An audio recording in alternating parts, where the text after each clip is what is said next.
একটা আয়ের উৎস বাংলাদেশের, সেটা হচ্ছে রেমিটেন্সের যোদ্ধারা। রেমিটেন্স দিয়ে বাংলাদেশের সর্বপ্রথম এটাই হচ্ছে আমাদের মেন উদ্দেশ্য বা উৎস। এই রেমিটেন্স দিয়ে বাংলাদেশের সমস্ত সরকারি বেসরকারি সমস্ত খাতকে পরিপূর্ণ করে।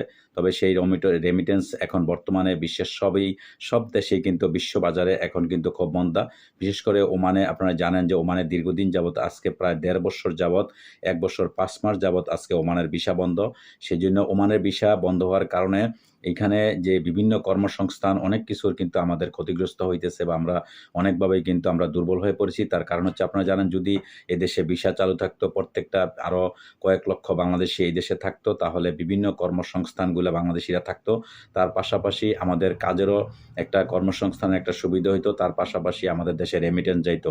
কিন্তু ধীরে, ধীরে আমাদের যে ওমানের বা বিশেষ করে সব দেশের এই কর্মসংস্থানগুলো ধীরে, ধীরে অন্যান্য দেশে চলে যাইতেছে।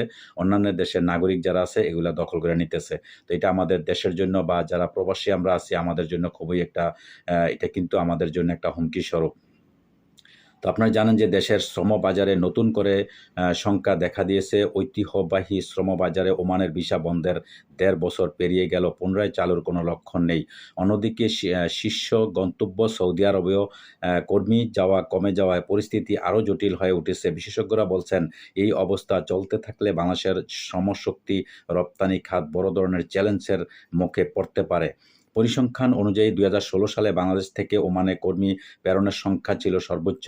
যেই বছর ১,৮৮,০০০, সে বছর ১,৮৮,২৪৭ জন কর্মী ওমানে গিয়েছিলেন। করোনা মহামারীর ধাক্কা কাটিয়ে উঠলেও ২০২২ সাল থেকে ভিসা বন্ধের পূর্ব পর্যন্ত প্রায় ৩ লক্ষ কর্মী ওমানে পাড়ি জমিয়েছেন। কিন্তু ২০২৩ সালের অক্টোবরে ওমান আকস্মিকভাবে বাংলাদেশিদের জন্য ভিসা বন্ধ করে দেয়, যা শ্রমবাজারের জন্য একটি বড় আঘাত ছিল। দীর্ঘ সময় ধরে ওমানের ভিসা বন্ধ থাকার পাশাপাশি সৌদি আরবের শ্রমবাজারও সংকোচন দেখা যাচ্ছে। বাংলাদেশ দূতাবাসের বাধ্যতামূলক সত্যায়ন প্রক্রিয়া কঠোর করার পর সৌদি আরবে কর্মী যাওয়ার হার উল্লেখযোগ্যভাবে হ্রাস পেয়েছে। বিএমইটির সর্বশেষ তথ্য অনুযায়ী গত ফেব্রুয়ারিতে সৌদিতে শ্রমশক্তি রপ্তানি অনুযায়ী মাসের তুলনায় ৪২% কমে গেছে। সামগ্রিকভাবে দেশের শ্রমশক্তি রপ্তানি আগের মাসের চেয়ে ৩৬%-রও বেশি হ্রাস পেয়েছে। শ্রমিক নিয়োগকারী সংস্থাগুলো এই পরিস্থিতিকে বাংলাদেশের শ্রমবাজারের অতিরিক্ত সৌদি আরব নির্ভরতার ফল হিসেবে দেখছেন।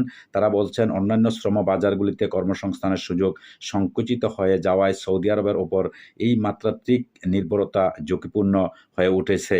এই পরিস্থিতিতে শ্রমবাজার বিশেষজ্ঞরা উদ্বেগ প্রকাশ করে বলেছেন, বাংলাদেশ যদি অবিলম্বে ওমান, সংযুক্ত আরব আমিরাত, মালয়েশিয়া এবং বাহরাইনের বন্ধ হয়ে যাওয়া শ্রমবাজারগুলো পুনরায় চালু করতে না পারে, তবে ভবিষ্যতে দেশের শ্রমশক্তি রপ্তানি খাত আরও কঠিন পরিস্থিতির সম্মুখীন হতে পারে। তারা সরকারের দ্রুত এসব শ্রমবাজার উন্মুক্ত করার জন্য কূটনীতিক পদক্ষেপ গ্রহণের জন্য গুরুত্ব আরোপ করেন।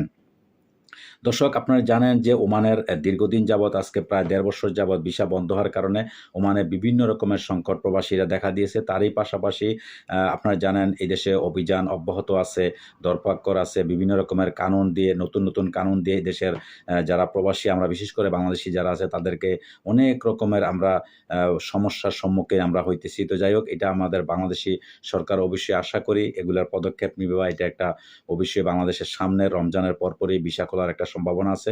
ভিসা খুলবে অথবা বাংলাদেশের সরকারের পক্ষ থেকে একটা জোর দাবি আবারও জানানো হবে।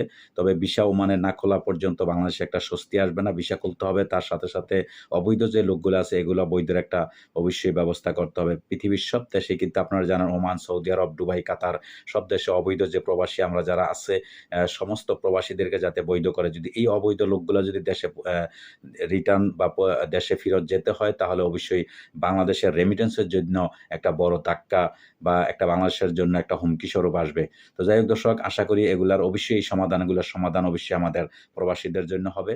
তো আজকে এই পর্যন্ত। ভালো থাকবেন। আল্লাহ হাফেজ।